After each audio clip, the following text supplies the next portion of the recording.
Bir gün duyğu orqanları kimin daha vacib olduğu haqqda söhbət edirlər.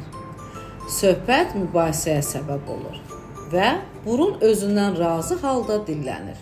Mən bu bədənin ən vacib üzvüyəm. Mən olmasam heç kim nəfəs ala bilməz. Göz qaşlarını qaldıraraq dedi. Hə, amma sən görmürsən ki, ətrafda nə baş verir. Mən olmasam divara çırpılarsınız. Ağız gülərək fikrini bildirdi. Ay mənim əzizlərim, sizə yemək yedizdirən kimdir?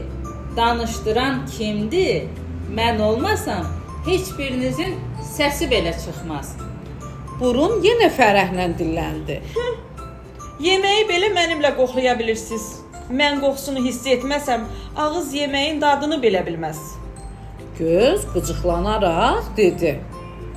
Yaxşı, yaxşı. Mən olmasam nə burnu, nə ağzı tapa bilərsiniz. Ağız zarafatla olsa, gözə və buruna üzünü çevirərək Siz ikiniz biraz çox özünüzə güvənirsiniz. Mən artıq sizinlə mübahisə etməkdən yoruldum. qulaq sakit şəkildə gəlib və hamını mübahisə etməkdən çəkindirmək istəyir. Ay uşaqlar, niyə mübahisə edirsiniz? Hər birimiz vacibik. Biz birlikdə çalışanda bədən düzgün işləyir.